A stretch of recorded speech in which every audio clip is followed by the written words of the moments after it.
Before this video actually starts, I just want to preface it with saying that this is an experiment for a kind of new series that I want to do on YouTube called You Oughta Know. And episode 1, which is the video you're about to watch, is You Oughta Know about jetpacks.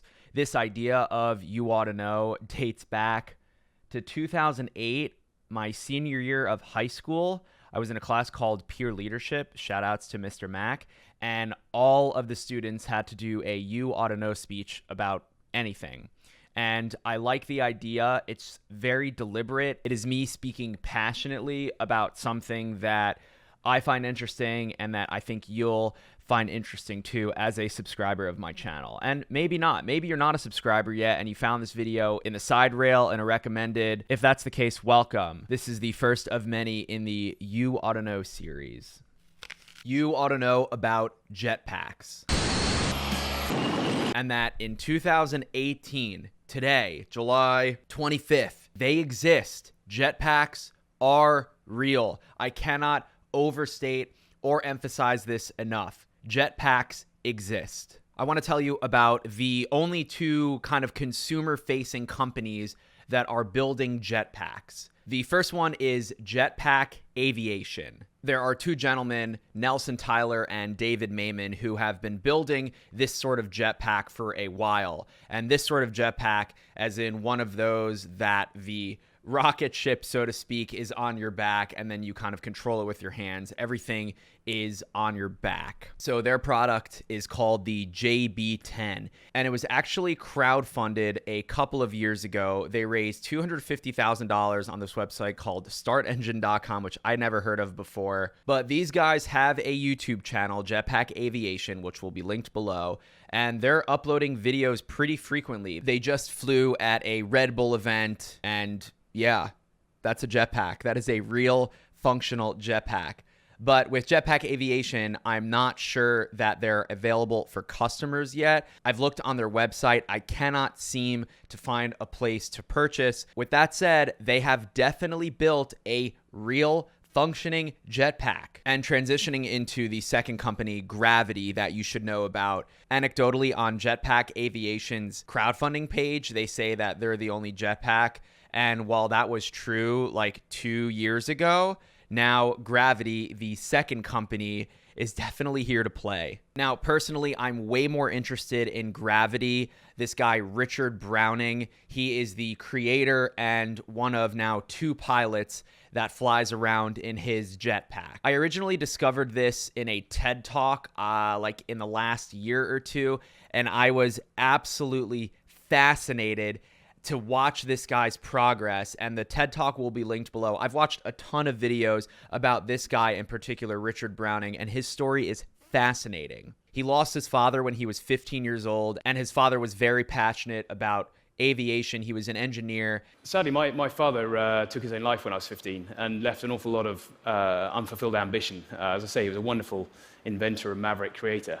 And Richard had a day job and in 2016 just decided to experiment with one jet engine strapped to his arm like Iron Man, and he kept iterating on this. He added another one and then did 2 per arm, put the turbines on his legs, and over the course of not even that long, it was like a year and a half, he achieved his first 6-second flight. Nice! That was it. Now, this dude went from not having a jetpack at all to literally flying around in about a year's time. And again, I will link a handful of these video resources in the description so you can watch for yourself. Red Bull's done a video about Gravity. Honda's done a video about Gravity. Adam Savage and Tested have done a video about Gravity. And another one of the reasons why I'm making this video now is because Richard was in the news this week because the first consumer version is now available to purchase.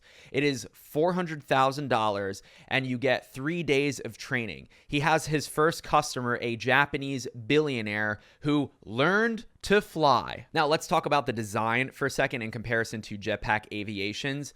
That one is sort of like this, it almost looks like you're strapped into like a giant chair kind of cage thing with like 2 arm controls. Richard's design seems to be more sleek. You've got the jet turbines on your arms, and there is just one trigger. He said it's like a drill, and you just use that with, you know, seemingly like one finger, and that's how you go. Now, in these first iterations, there's limits. Like this jetpack, according to some news video that I watched, this version can only go like for 3 minutes. It can go like 30 miles an hour. You can achieve a theoretical altitude of 12,000 feet. And they say that there's a version that's coming out, probably just with a bigger fuel tank, that can do 9 minutes of flight time. And I also read somewhere that depending on the temperature outside, if it's colder, the engines will perform better. Now, I just want to take a second and emphasize how crazy this is. JetPack Aviation has a functional jetpack, and Richard Browning and Gravity have a functional jetpack. As in, there are human beings on this planet that are flying around in jetpacks. I mean, if you ask me, that's nuts, right? Like, I personally have dreamed about flying. I ride boosted boards all the time. I kind of feel like I'm land surfing, flying, if you will. But to achieve actual flight, like being suspended in the air because you have rocket ships on your arms, that is awesome. Now, it kind of goes without saying, I would love to try the Gravity jetpack. I imagine that as time goes on, the suit will hopefully get cheaper. Maybe they'll do a demo. They're looking for pilots. He's kind of joked about this in his speeches before. And we're even starting to look for pilot 2 and 3, so if there's any volunteers. But yeah, Richard, count me in. I would love to fly. And again, it's crazy what Richard and his team were able to achieve in such a small time frame. Like, what is the next 5 years of development going to look like? Whatever that is, though, I'm excited. All right, now kind of branching outside of like traditional jetpacks, as in like the things that are strapped to your back. There are two gentlemen, Yves Rossi and Vince Reffet. They were basically strapped into mini airplanes and flew over Dubai. There's a YouTube video about this. It is one of the most beautiful, epic things I've ever seen. It has a gazillion views.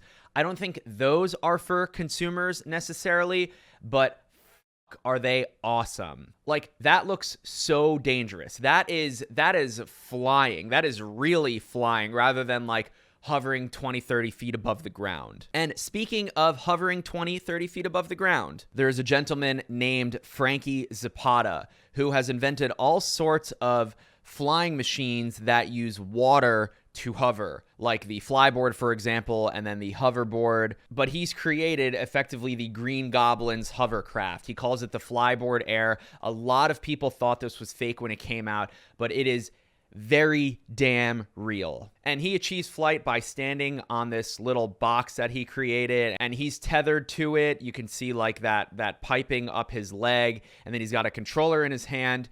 He's broken a record before. I remember Verge covered this. I could not believe my eyes when I saw this, because when I was at The Verge, I used the Flyboard and hoverboard when we made this video about like water sports. And then this thing came out, and of course, I am dying to try it. All right, and to wrap, I just want to give an honorable mention to a dude named Tucker Gott.